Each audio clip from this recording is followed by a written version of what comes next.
Hello बच्चों, स्वागत है हमारे यूट्यूब चैनल फिजिक्स विद के उत्तम में। और आज हम लोग 12th क्लास के फिजिक्स में वेव ऑप्टिक्स का लेक्चर नंबर 3 पढ़ने जा रहे हैं। और आज का टॉपिक है तरंगाग्र यानी वेव फ्रंट क्या होता है और ये कितने प्रकार का होता है, उसकी आकृति किस प्रकार से हम लोग बनाते हैं। तो शुरू करते हैं वेव फ्रंट के बारे में। तो वेव फ्रंट का मतलब होता है कि जब किसी माध्यम में तरंग चलती है तो माध्यम के कण कंपन करने लगते हैं। जैसे अगर इस तालाब है, उसमें शांत जल है और उसमें एक पत्थर का टुकड़ा डाल दिया जाए तो देखा होगा गोल गोल छल्ले की तरीके से तरंगे आगे बढ़ती रहती हैं, ठीक है ना। तो ये जो तरंगे लगातार आगे बढ़ रही हैं, उस माध्यम में जहां पर तरंगे चल रही हैं उस माध्यम में एक ऐसा पृष्ठ खींचें जहां पर स्थित सभी माध्यम कण समान कला में कंपन कर रहे हैं। कला मतलब फेस, FACE वाला फेस नहीं, PHASE वाला फेस। तो फेस मतलब कला। तो कला का मतलब क्या होता है, जैसे तरंगे जब किसी माध्यम में चलती हैं तो जैसे अगर हम ये कहते हैं कि इस तरह की तरंग चल रही है ऐसे, तो ये जो बिंदु होते हैं ये कहा जाता है ये कंपन की समान कला में है। A और B ये कंपन के समान कला में हो गए, और ये बिंदु यानी C और D ये भी समान कला में हो गए। A और B ये आपस समान कला में है, C और D ये समान कला में है, ठीक है ना। लेकिन A और C की बात करेंगे तो ये दोनों विपरीत कला में होते हैं, ठीक है ना। कला मतलब होता है किसी कंपन करने वाले किसी कण की कला ये प्रदर्शित करती है उसकी स्थिति तथा गति करने की दिशा, ठीक है ना। उसको जिस राज द्वारा व्यक्त किया जाता है उसको कंपन की कला कहते हैं, ठीक है ना। तो अगर समान कला में है जितने बिंदु, उनका अगर हम एक ऐसा पृष्ठ खींचे जिसमें जितने भी माध्यम कण हैं वो सब कंपन की समान कला में हो, समान कला में कंपन कर रहे हो, तो ऐसे पृष्ठ को हम कहा जाता है तरंगाग्र कहते हैं, ठीक है ना। तो एक परिभाषा हम लोग लिख सकते हैं इस तरीके से कि किसी माध्यम में खींचा गया ऐसा एक काल्पनिक पृष्ठ। भाई हम किसी माध्यम में मतलब इसमें वायु में तरंगें चल रही हैं, तो अब यहाँ पर कोई पृष्ठ ऐसा तो खींच सकते नहीं, केवल कल्पना कर सकते हैं। तो एक काल्पनिक पृष्ठ होता है तरंगाग्र। तो काल्पनिक पृष्ठ जिसमें स्थित माध्यम के सभी कण, माध्यम के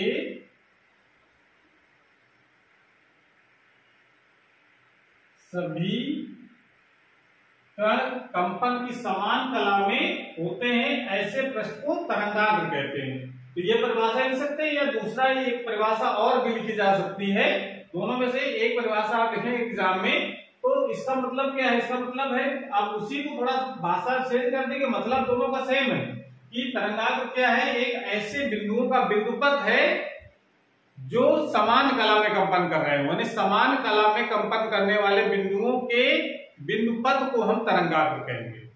और अगर हम ऐसा जैसे इसको चित्र के माध्यम समझें, जैसे अगर हम ये कहते हैं ये प्रकाश स्रोत हो गया, ये S, यहां से तरंगे ऐसे चल रही हैं। भाई तरंगे चलेंगे तो किसी प्रकाश स्रोत से वो सब दिशाओं में जाएंगी, और जितने भी समान कला में कंपन करने वाले बिंदु हैं वो किसी क्षण यानी उस समय एक ही समय में देखना है। अगर 2 सेकंड देगा, 2 सेकंड में कितने कण समान कला में कंपन कर रहे हैं, उन सब बिंदुओं को मिला दें। ये सब बिंदु मान लेते हैं समान कला में है, माध्यम के कण कंपन कर रहे हैं, तो इन सब बिंदुओं को मिला दें, तो ये जो है कहलाता है तरंगाग्र। तो ये समान कला में कंपन करने वाले माध्यम के बिंदुओं का जो बिंदुपथ होता है उसको हम तरंगाग्र कहते हैं। तो उसकी परिभाषा हम लोग इस प्रकार से लिख सकते हैं, तरंगाग्र क्या है, बिंदुओं का बिंदुपथ है, ऐसे बिंदुओं का ऐसा कणों का बिंदुपथ है जो समान कला में कंपन कर रहे हो। तो इसकी परिभाषा इस प्रकार से बना सकते हैं, समान कला में कंपन करने वाले माध्यम के कणों के बिंदुपथ को, बिंदुपथ को इंग्लिश में कहते हैं हम लोग लोकस, वो तरंगाग्र कहते हैं। तो आगे तरंगाग्र क्या है, तरंगाग्र ऐसे कणों का बिंदुपथ है जो समान कला में कंपन कर रहे हैं, ठीक है ना। तो ये तरंगाग्र होता कितने प्रकार का है, तो तरंगाग्र के प्रकार पर जो डिस्ट्रीब्यूशन किया गया है वो इस आधार पर किया गया है कि जो प्रकाश स्रोत है वो उसकी आकृति कैसी है। तो प्रकाश स्रोत की आकृति के आधार पर तरंगाग्र 3 प्रकार का होता है। तो आप देख सकते हैं प्रकाश स्रोत की आकृति के आधार पर तरंगाग्र तीन प्रकार का होता है। कौन कौन से प्रकार? नंबर एक गोलीय तरंगाग्र।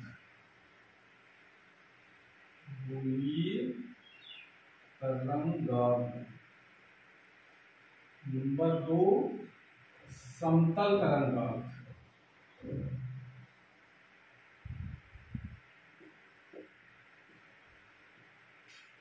और तीसरा होता है बेलनाकार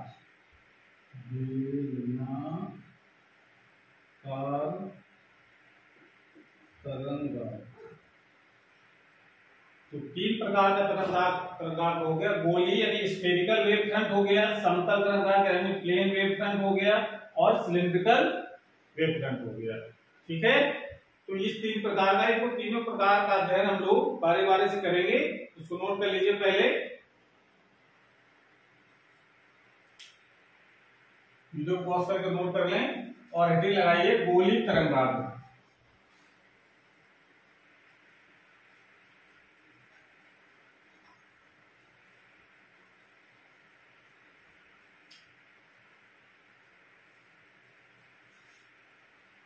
नंबर एक, पहला प्रकार हमारा है गोलीय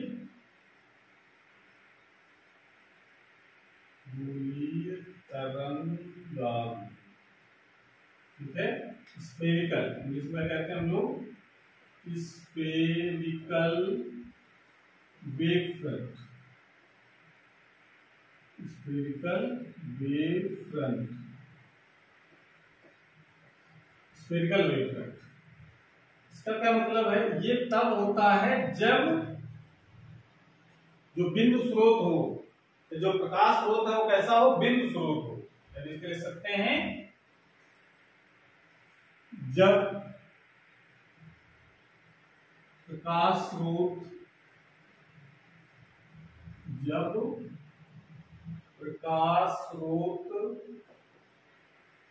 बिंदु स्रोत होता है तो समान कला में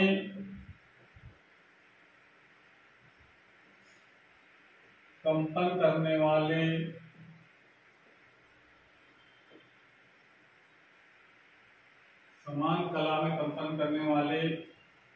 कणों का बिंदु पथ गोलीय होता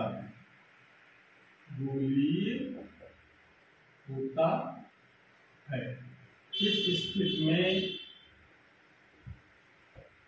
इस स्थिति में तरंगाग्र गोलीय तरंगाग्र होता है।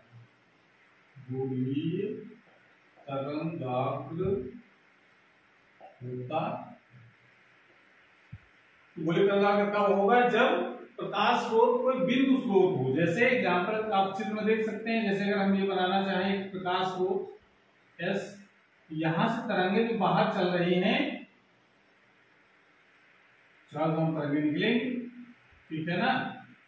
ये चारों दिशाओं में बोर्ड वाले चारों दिशाओं नहीं दिखा सकते हैं, इसमें केवल 2 डायमेंशनल दिखाया जा सकता है। तो जितने भी बिंदु होंगे, जैसे ये बिंदु हो गया, ये बिंदु हो गया, ये बिंदु हो गया, ये बिंदु हो गया, ये सब कैसे होंगे? समान कला में। उनको मिलाने वाला जो पथ होगा वो कैसा होगा? स्फेरिकल, सर्कुलर नहीं है। सर्कुलर तब होगा जब 2 डायमेंशनल यानी 2 दिशाओं में तरंगे निकल रहे हो, लेकिन तरंगे कैसे निकल रही? चारों तरफ। ये बिंदु स्रोत है, इधर भी, इधर भी, इधर भी, इधर भी, इधर भी, चारों तरफ। ठीक है ना? तब ये एक वेव फ्रंट हो गया। कैसा उसका आकार है? फुटबॉल के तरीके से है, इसलिए इसको हम लोग गोलीय तरंगाग्र कहेंगे। और कुछ देर बाद दूसरा, ये जो बिंदु होंगे ये समान कला में कंपन कर रहे होंगे, ठीक है ना। समान कला से मतलब है कि ये जितने बिंदु हैं वो सब समान कला में हो, ये इसके रिस्पेक्ट में ये वाला बिंदु चाहे विपरीत कला में हो, लेकिन ये आपस में सब समान कला में होना चाहिए। उनका जो बिंदु पथ होगा वो भी कैसा होगा, गोलीय। ऐसे करके ये जो शेप दिख रहे हैं वो सब कैसे होंगे, गोलीय। ये जो तरंगाग्र होते हैं वो सब कैसे हो जाते हैं, गोलीय तरंगाग्र कहलाते हैं, ठीक है ना। ये जो बिंदु डॉटेड जो दिख रहे हैं वो कैसे हैं, ये गोलीय तरंगाग्र, गोलीय तरंगाग्र को प्रदर्शित कर रहे हैं ये, ठीक है। लेकिन अगर स्रोत से मान लीजिए कोई प्रकाश स्रोत है, अब मान लो बहुत दूर तक दिखाना, ये प्रकाश स्रोत हो गया, तरंगे निकल रहे हैं इस तरफ निकल रही हैं, इधर निकल रही हैं, इधर निकल रही हैं, तो ये इधर भी निकल रही हैं, निकल चारों तरफ रही है इससे तरंगे। तो ये जो बिंदु होंगे, ये जो पृष्ठ होंगे, इसको हम लोग गोलीय तरंगाग्र कहेंगे। तो ये पृष्ठ कितनी दूर है स्रोत से, वो दूरी तरफ आर मान लें। जो गोलीय तरंगाग्र है, अगर मान लो आर दूरी पर बना हुआ है, नहीं कह सकते हैं कि इसकी त्रिज्या हम मान लें ये आर है, तो बात है कि ये त्रिज्या आर है, ये R2 है, R3 है, ऐसे मुझे माना जा सकता है कि जिस वेव फ्रंट की बात कर रहे हैं हम लोग, जिस तरंगाग्र की बात कर रहे हैं, वो स्रोत से कितनी दूर है, क्योंकि जैसे जैसे दूर जाएगा उस तरंगाग्र की जो तीव्रता है और तरंग का जो आयाम है वो क्रमशः घटता जाएगा। तो घटने का क्या नियम है ये आपको लिखना है, तो लिख सकते हैं यदि प्रकाश स्रोत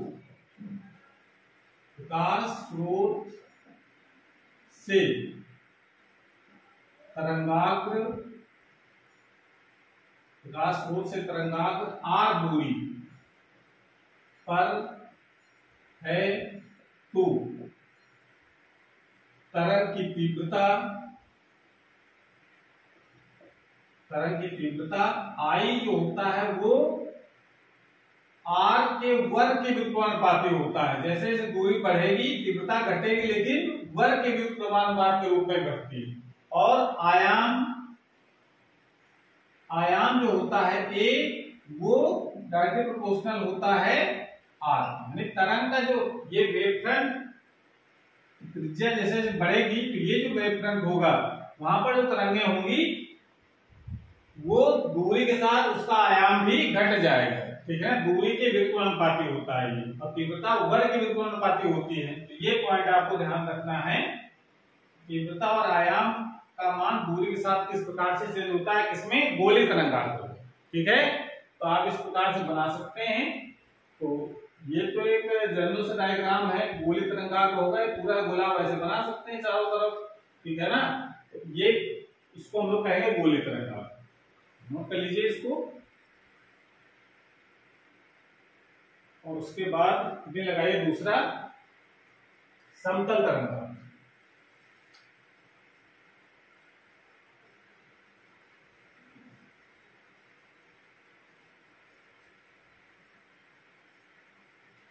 समतल तरंगाग्र दूसरा तरंगाग्र है समतल तरंगाग्र।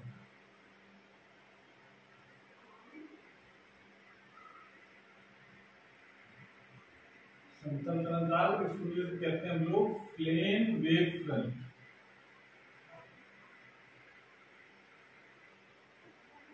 प्लेन वेव फ्रंट ये कब होता है, जब प्रकाश स्रोत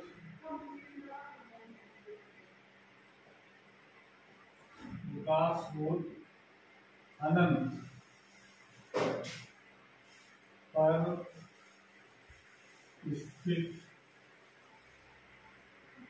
होता है। ये तब होगा जब प्रकाश स्रोत अनंत पर स्थित होता है। इस स्थिति में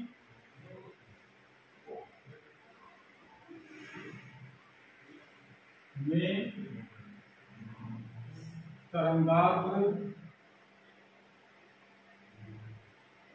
समतल तरंगाग्र होता जब प्रकाश स्रोत अनंत पर स्थित हो तब हमको समतल तरंगाग्र प्राप्त होता है। कैसे? जैसे अगर मान लेते हैं कोई प्रकाश स्रोत है यहाँ पर, यहाँ से तरंगें चारों दिशा में निकल रही हैं और ये आगे जाकर के कैसी हो जाती है? समांतर। सूर्य से आने वाले किरणों को हम लोग समांतर मानते हैं, तो जब बहुत दूर जब किरणें चलेंगी तो क्या हो जाएंगी? समांतर। तो ये किरणें आगे चलकर कैसी हो जाएंगी? एकदम प्लेन में आ जाएंगी, एकदम पैरेलल हो जाएंगी और वहां पर जब हम तरंगाग्र जब दिखाएंगे तब आप इस तरीके से दिखा सकते हैं समतल तरंगाग्र के बारे में।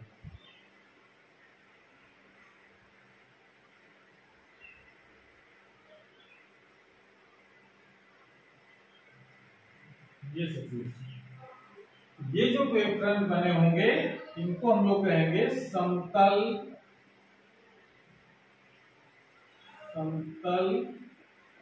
तरंगाग्र। ठीक है, तो इस तरीके से आप शो कर सकते हैं। और इसकी जो तरंग की जो तीव्रता होती है वो दूरी पर किस प्रकार निर्भर करती है, तो ये भी ध्यान रखना है। जो तरंग की जो तीव्रता होती है, तरंग की तीव्रता आई होती है वो दूरी पर निर्भर नहीं करती। तो उसमें लोग दिखाते हैं आई यानी इंटेंसिटी उसकी जो है वो डायरेक्टली प्रोपोर्शनल आर की पावर 0। आर को 0 मतलब आर पर निर्भर नहीं करती, दूरी पर निर्भर नहीं करेगी। तरंग तो चाहे जितनी दूर हो तीव्रता में कोई चेंज नहीं आएगा दूरी के साथ में। और आयाम पर क्या प्रभाव पड़ेगा? तो आयाम जो होता है वो भी दूरी चेंज होने पर चेंज नहीं होता है। ठीक है ना? इस प्रकार से ये कह सकते हैं कि तरंग की जो तीव्रता होती है समतल तरंगाग्र में वो दूरी पर निर्भर नहीं करती है और तरंग का आयाम भी दूरी पर निर्भर नहीं करता है। ठीक है, तो नोट कर लीजिए। उसके बाद तीसरा जो हमारा तरंगाग्र है उसमें लगाइए।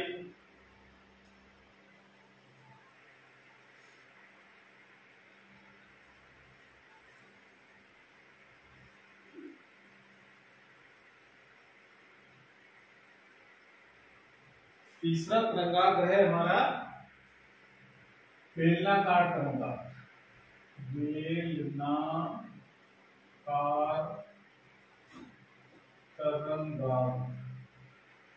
बेलनाकार तरंगाग्र या उसको हम इंग्लिश में कहेंगे cylindrical wave front. Cylinder wave front. तो ये कब होगा? जब प्रकाश स्रोत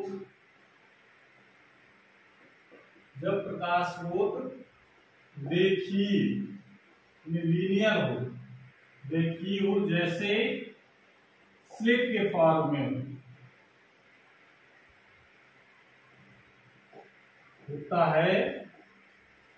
जब प्रकाश स्रोत रेखीय होता है तो समान कला में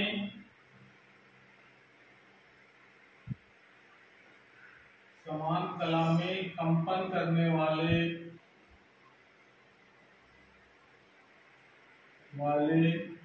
बिंदुओं या वाले कणों का बिंदुपथ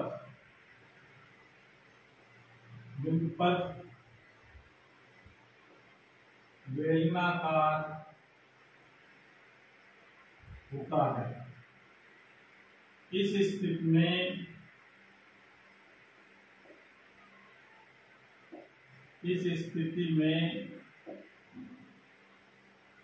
तरंगाग्र बेलनाकार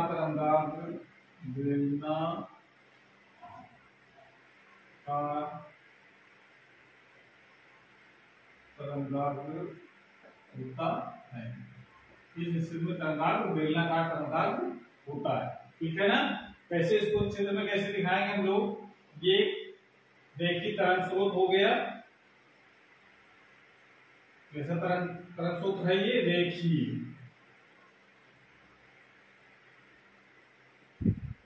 देखिए प्रकाश स्रोत तरंग स्रोत एक ही मतलब है। प्रकाश स्रोत, और यहां से तरंगे निकल रही हैं और निकल करके हम इसको ये तरंगों को दिखा रहे हैं, निकलेंगी ये देखिए, मतलब ऐसा कोई है तरंगे यहाँ से चारों तरफ दिशाओं में निकल रही है, तो आगे बढ़ते हुए तरंगों के लिए हम ये लाइन दिखा रहे हैं।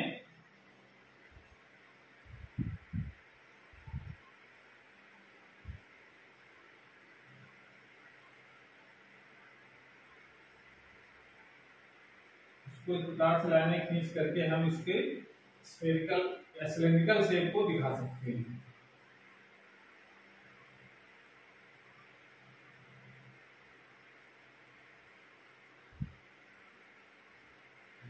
ये इसका जो शेप दिख रहा है ये सिलिंड्रिकल शेप का है, इसको आधा काट करके रखा गया है, ऐसे गोल में रखा है ना, ऐसे करके सिलिंड्रिकल शेप में। ये पूरा अगर बंद होगा इसके चारों तरफ बनाएंगे, भैया तरंगे चारों तरफ निकल रही है, यहाँ से चारों तरफ से क्या आप कह सकते हैं कि सभी संभव दिशाओं की तरफ तरंगे निकलती हैं और लगातार आगे बढ़ेंगी।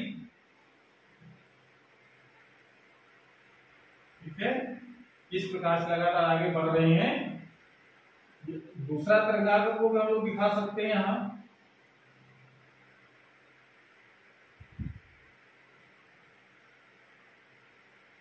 इस तरीके से। ये जो तरंगाग्र दिख रहे हैं हमको, ये वाले,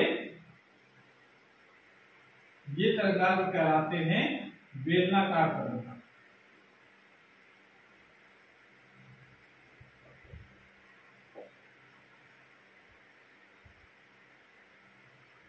बेलनाकार तरंगाग्र हो जाएंगे। ठीक है, ये जो तरंगाग्र हमारा होगा कैसा होगा, बेलनाकार।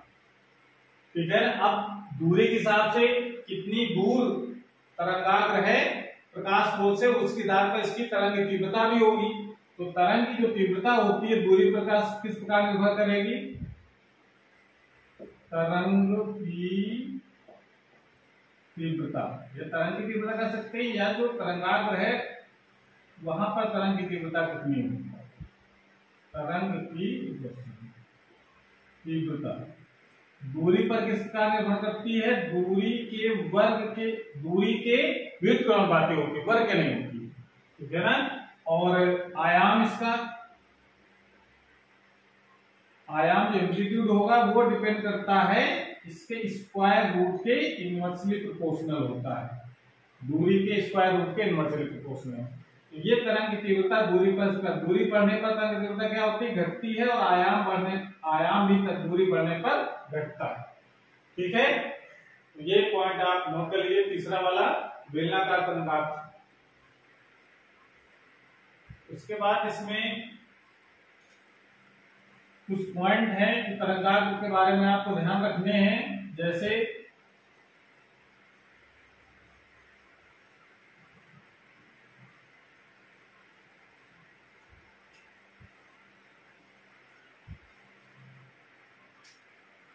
पहला पॉइंट आप लिख सकते हैं, किसी माध्यम में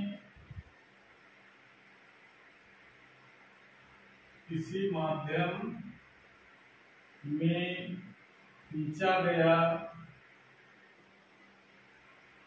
तरंगाग्र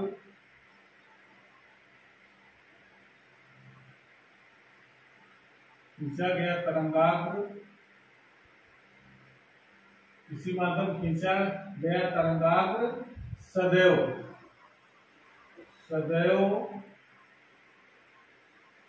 तरंग चलने की दिशा के लंबवत होता है। किसी माध्यम में खींचा गया तरंगाग्र सदैव तरंग चलने की दिशा के लंबवत होता है। ये पॉइंट आप हमेशा ध्यान रखना है कि तरंगे अगर इस दिशा में चल रही हैं तो जो तरंगाग्र होगा वो हमेशा तरंग चलने की दिशा के लंबवत, इस प्रकार से आप दिखा सकते हैं, तरंग चलने की दिशा के लंबवत होगा। ये कोण हमेशा जो बनेगा वो 90 डिग्री का होगा। ये प्लेन ऐसे खड़े हुए हैं, ठीक है ना, ऐसे जो तरंगे चल रही दिशा में, तो तरंगाग्र हमेशा इसके लंबवत रहेगा। अगर बिंदु स्रोत है कहीं और यहां से तरंगे अगर निकल रही हैं तो इस तरंगों के लंबवत जो तरंगाग्र कैसा होगा, ये स्फेरिकल शेप में होगा।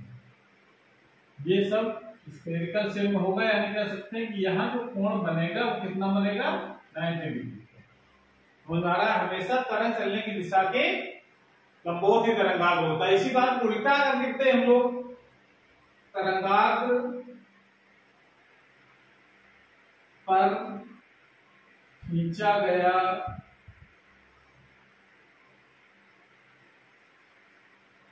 अविलंब, खींचा गया अविलंब तरंग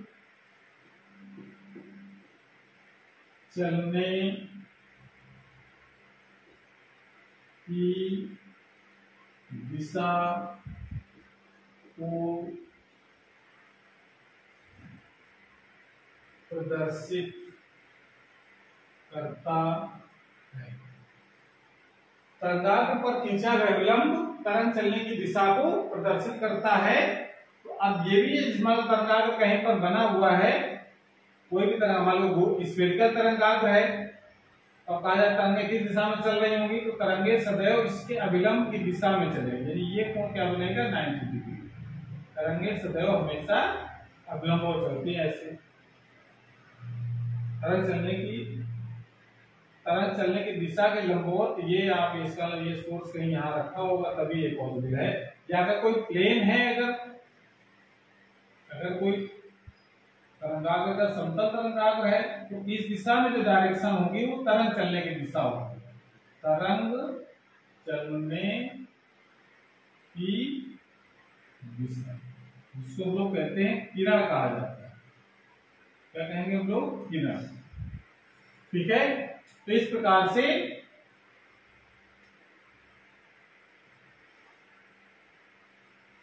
ये हम लोग, ये पॉइंट आपको ध्यान रखना है कि तरंगाग्र हमेशा तरंग चलने की दिशा के लंबवत होता है। अगर तरंगाग्र पर अवलंब खींचे तो हमेशा तरंग चलने की दिशा को प्रदर्शित करेगा। ठीक है, तो ये आपको पॉइंट ध्यान रखना है तरंगाग्र के बारे में। और इस तरंगाग्र का कॉन्सेप्ट ध्यान में रखते हुए हम लोग अगला जो वीडियो पढ़ेंगे वो होगा हाइगेंस की द्वितीयक तरंगिकाओं का सिद्धांत क्या है, यानी हाइगेंस ने तरंग चलने के संबंध में क्या परिकल्पनाएं की हैं, ये आपको पढ़ना है। तो आज क्लास हमारी समाप्त होती है। अगर ये वीडियो अच्छा लगा हो तो उसको लाइक करें, अपने दोस्तों को शेयर करें, और अगर चैनल पहली बार देख रहे हैं तो चैनल को सब्सक्राइब करें, जिससे नए जो वीडियो अपलोड हो उसकी नोटिफिकेशन आपके पास सबसे पहले पहुंच जाए। पढ़ाई करते रहिए। Thank you.